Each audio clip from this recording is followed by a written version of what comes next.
Hello everyone, स्वागत है आप सभी का आरएनसी के इस ऑनलाइन प्लेटफॉर्म पर, जहां पर हम देख रहे हैं नीट और एम्स बीएससी नर्सिंग का एक इंपॉर्टेंट टॉपिक जिसका नाम है सेल। लास्ट क्लास में हमने सेल के बारे में कुछ कॉमन पॉइंट डिस्कशन करे थे, जिसमें हमने सेल क्या होती है उसके बारे में पढ़ा था, सेल की जो हिस्ट्री है वो देखी थी और प्रोकैरियोटिक और यूकैरियोटिक सेल के बीच में डिफरेंस को देखा था। अभी इस वीडियो के अंदर हम देखेंगे सेल थ्योरी के बारे में। जिन बच्चों ने जो सेल का जो पहला लेक्चर है वो अभी तक देखा नहीं है, पहले उस लेक्चर को देखे, देन उसके बाद में सेल थ्योरी के बारे में पढ़े। तो शुरू करते हैं हम सेल थ्योरी के बारे में। हम इस वीडियो के अंदर देखेंगे सेल थ्योरी के बारे में, मॉडर्न सेल थ्योरी के बारे में और ऑब्जेक्शन ऑफ सेल थ्योरी के बारे में। तो शुरू करते हैं। सबसे पहला जो अपना मोस्ट इंपोर्टेंट पॉइंट रहने वाला है कि जो सेल थ्योरी है वो 1838 में एक साइंटिस्ट जिसका नाम है मेल्थियाज स्लाइडेन। एक एक पॉइंट को ध्यान में रखेंगे, मोस्ट इंपोर्टेंट पॉइंट है जहां से सीधे डायरेक्ट एमसीक्यू बनते हैं आपके एग्जाम में। 1838 में मेल्थियास स्लाइडेन जो था जर्मन बॉटनिस्ट, क्या बोलेंगे इसको, German botanist, that examine a large number of plant and observe that all plant are composed of different kind of cells which form the tissue of the plant. क्या हुआ, जो मेल्थियास जो Schleiden था एक German botanist था, 1838 में इन्होंने एक रिसर्च करी, बहुत सारे प्लांट को लिया और उन सभी प्लांट्स के ऊपर इन्होंने रिसर्च करी, जिसमें इन्होंने पाया कि जितने भी प्लांट्स होते हैं, ऑल प्लांट्स जो है, all plants are composed of different type of cell, different type of cell।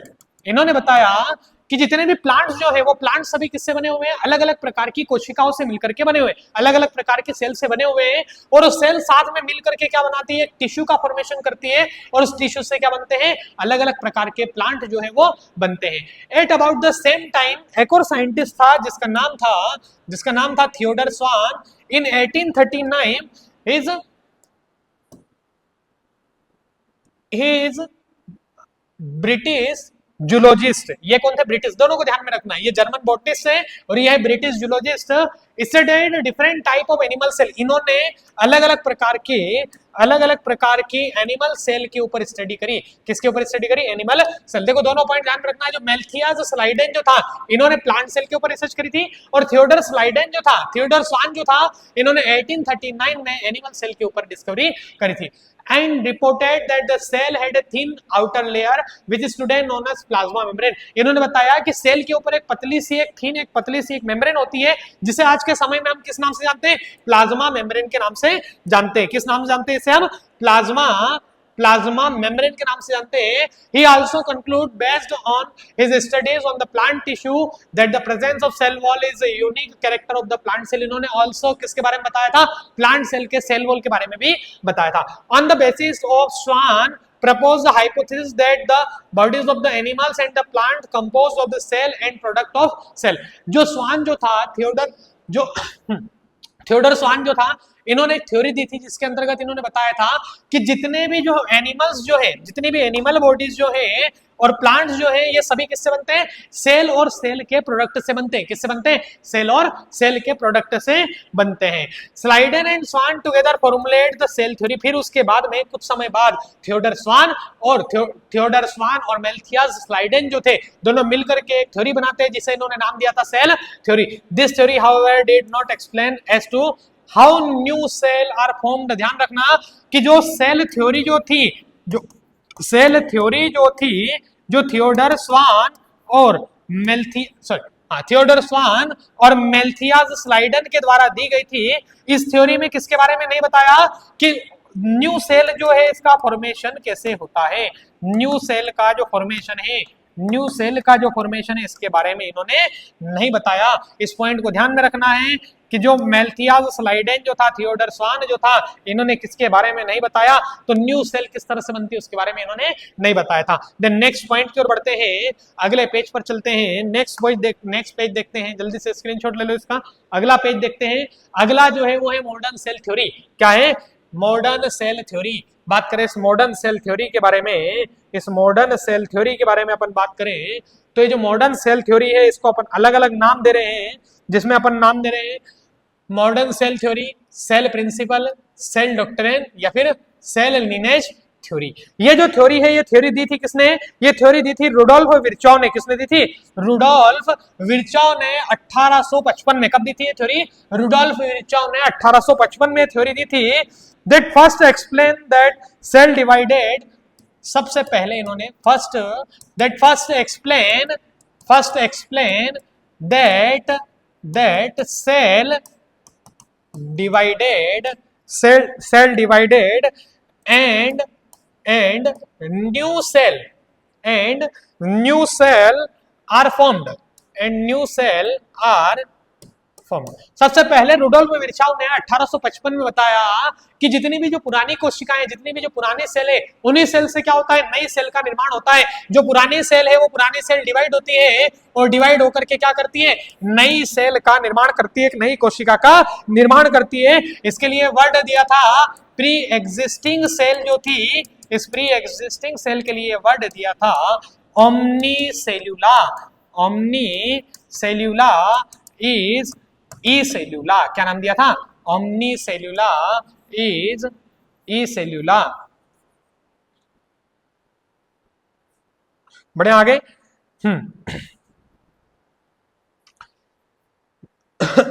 इन्होंने जो मेल्थियास स्लाइडन, थियोडर स्वान जो थे, इन दोनों की जो रिसर्च थी, मेल्थियास स्लाइडन एंड थियोडर स्वान की जो थ्योरी थी, जो हाइपोथेसिस थी, इसी हाइपोथेसिस में इन्होंने चेंजेस करे। इसी हाइपोथेसिस के द्वारा इन्होंने पता लगाया और इन्होंने बताया कि जितने भी लिविंग ऑर्गेनिज्म होते हैं, वो सभी लिविंग ऑर्गेनिज्म किससे बनते हैं? सेल और सेल प्रोडक्ट से बनते हैं। किससे बनते हैं? सेल और सेल प्रोडक्ट से बनते हैं। और एक और पॉइंट इन्होंने बताया कि जितनी भी सेल है, all cell arise from pre-existing cell. All cell arise from pre-existing cell. इन्होंने बताया कि जितनी भी पुरानी कोशिकाएं हैं, वो सभी पुरानी कोशिकाएं क्या बनाती है? नई कोशिकाओं का निर्माण करती है। क्या करती है? नई कोशिकाओं का निर्माण करती है। और उस समय उन्होंने एक वर्ड दिया था, जिसको इन्होंने नाम दिया था ओमनीसेल्यूला इज ई सेल्यूला। क्या नाम दिया था? ओमनीसेल्यूला इज ई सेल्यूला। जो प्री एग्जिस्टिंग सेल है, जो पुरानी कोशिकाएं हैं, उन पुरानी कोशिकाओं से ही क्या होता है? नई कोशिकाओं का निर्माण होता है। जो रुडोल्फ विर्चॉव है, उन्होंने बताया लिविंग ऑर्गेनिज्म जितने भी रहते हैं, वो सभी बनते हैं सेल से और सेल ऑर्गेनेल से। ये जो थ्योरी है ऑलरेडी पहले मेल्थियास स्लाइडन और थियोडर स्वान ऑलरेडी पहले से प्रपोज कर चुके थे 1938 में। कब 1838 में ऑलरेडी इन्होंने पहले बता दिया था। क्या पॉइंट मेरा क्लियर है? नेक्स्ट अपन बढ़ते हैं अगले पेज की ओर बढ़ते हैं, जिसमें अपन देखते हैं objection to the cell theory कि क्या क्या ऑब्जेक्शन लगे सेल थ्योरी पर। देखो क्या, जैसे मैंने बताया आप लोगों को कि जो ओमनीसेल्यूला इज ई सेल्यूला एक वर्ड बताया, जिसमें मैंने आप लोगों को बताया कि पुरानी कोशिकाओं से क्या बनती है? नई कोशिकाएं बनती है। क्या बनती है? पुरानी कोशिकाओं से नई कोशिकाएं बनती है। लेकिन कुछ साइंटिस्ट आए जिन्होंने सेल थ्योरी के ऊपर भी क्या लगाया? ऑब्जेक्शन लगाया कि ऐसा हर जगह पर ऐसा एक्सेप्ट नहीं किया जा सकता, हर जगह पर यह चीज अलाउ नहीं की जा सकती। ऐसा क्यों? हर जगह पर इसको क्यों अलाउ नहीं किया जा सकता? क्योंकि हम देखें जैसे कि इस थ्योरी को कहां एप्लीकेबल नहीं कर सकते हैं अपन? नॉट एप्लीकेबल एट कहां एप्लीकेबल इसको नहीं करेंगे? जैसे कि बहुत सारे अलग अलग वायरस पे अपन इसका उपयोग नहीं कर सकते। पैरामीशियम पे अपन इसका उपयोग नहीं कर सकते। आरबीसी जो रहती है वो कभी भी पुरानी कोशिकाओं से नई नहीं बनती है। और क्या क्या ऐसी चीजें हैं जैसे कि वूचेरिया हो गया। क्या हो गया? वूचेरिया हो गया और साथ में राइजोपस। ये जितनी भी चीजें मैंने आप लोगों को बताई है,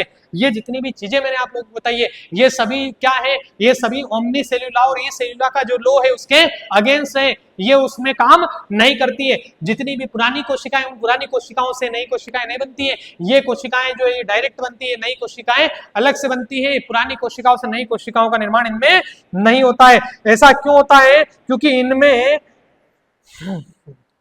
इनमें इनमें जो सेल प्रॉपर्टी है, टिपिकल